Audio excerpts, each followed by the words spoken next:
I struggle with the identity of artist, but I think at this stage I could probably describe myself as a textile artist and who has a quilting service and does a bit of teaching and a bit of committee work and a bit of a portfolio career, which I think is very common in the creative community. So I suppose I describe myself as a textile artist.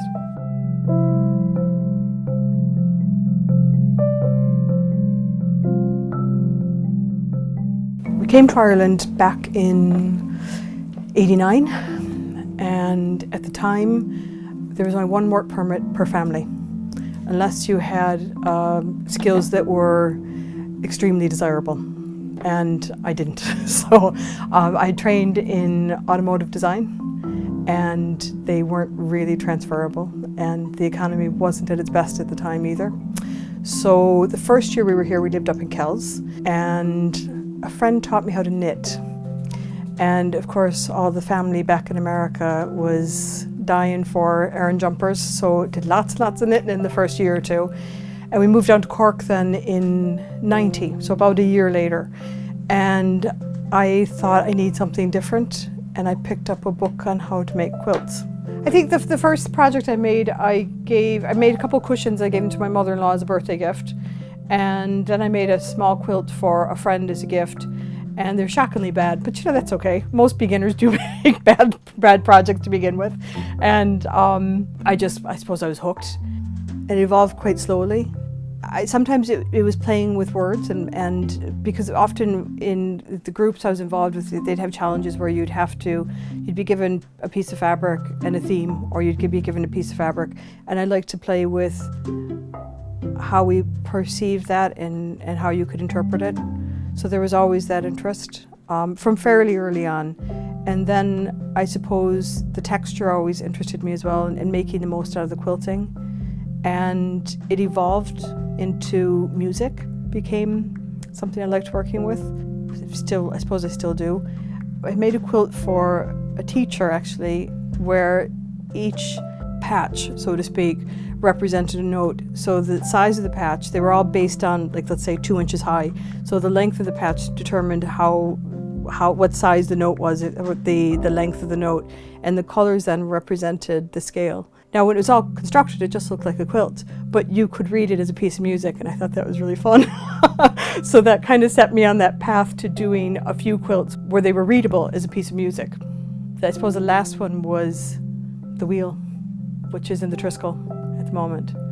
And that was just a notion. I thought it'd be fun to make something that it is very much a quilt. I like that idea as well, that you make something that it still can be perceived as a quilt, because a quilt is defined as 3 layers held together by stitch. But I like to play with where can you take that, and how far can you go where it's still a quilt.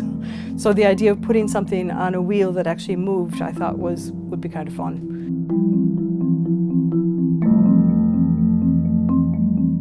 I love colour, and to me colour has almost a flavour, and I have very much a sense of time and place through colour. So I tend to remember places by the colours that might have reflected the time of year or the location, and colours are hugely different from place to place. The colours here are vastly different than they are in Italy. They're vastly different than they are in America, and the quality of light is hugely different. And I think that it's actually quite a personal thing, and some people don't like colour. So that's fine. But I like colour. I like colour around me, and as I said, it evokes certain things for me, so I like to use it. And I like to I suppose play with that in terms of, again, perceptions and where does it take one. And where it takes me isn't going to be the same place it takes you. And that's always interesting in visual art, because I think sometimes we think we have to perceive something a certain way when we look at a piece of art, and I think actually it's very personal, and I always feel if someone looks at something I've done, they can take it however they like, and if they think it's only good for the dog's bed, that's fine. But if they take something more out of it, that's great as well.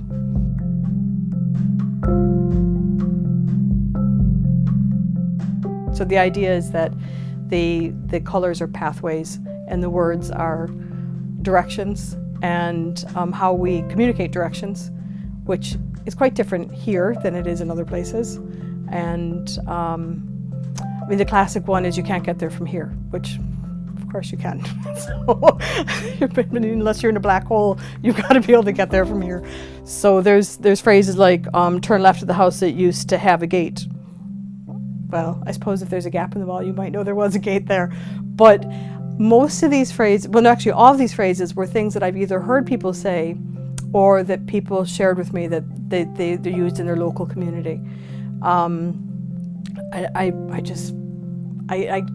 enjoy the humor in how we communicate, and the expectation that people know what we're talking about when, if you're a stranger, you have no sense of what we're talking about. And we all do it. And I think that after you've been here a few years, you do it as well. So that's kind of what it's about.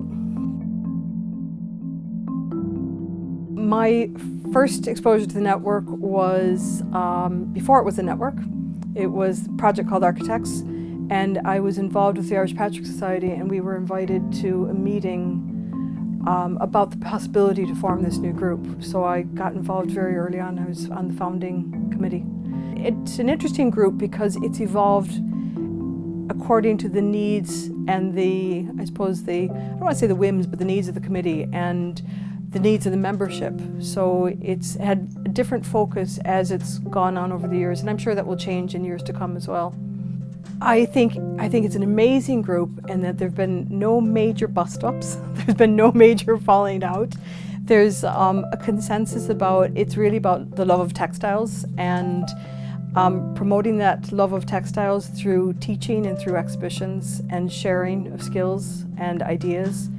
And they're just a really, really lovely group of people.